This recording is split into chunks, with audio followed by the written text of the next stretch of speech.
আমার একটা ছেলে বন্ধুর জন্মদিন। ছেলেদের জন্য গিফট খোঁজা একটা বিশাল বড় ব্যাপার। কি গিফট দেবো সেটা ভাবতে ভাবতেই আমার 7 দিন চলে গেছে। তারপর অনেক ভেবে মনে হলো যে একটা মানি ব্যাগ দেওয়া যেতে পারে। তো এই মানি ব্যাগটা আমি মিশো দিয়ে অর্ডার দিলাম। দেখো কেমন লেগেছে। তোমরা ওটা কিনতে পারো।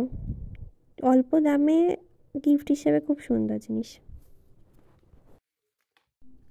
আর ছেলে বন্ধুটাকে বলে দেবে যে এই মানি ব্যাগে যা টাকা থাকবে ওই টাকা দিয়ে তোমাকে যেন খাওয়ায়।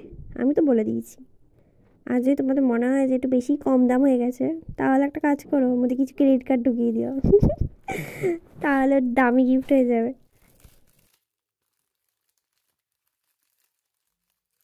আমার এই ব্যাগটার মধ্যে সব থেকে ভালো লেগেছে এই কালারটা। আর এই ম্যাট ফিনিশ যে স্কিনটা রয়েছে, খুব সুন্দর। আর ইগলটা, ইস, একটা ক্লাসি লুক দিচ্ছে।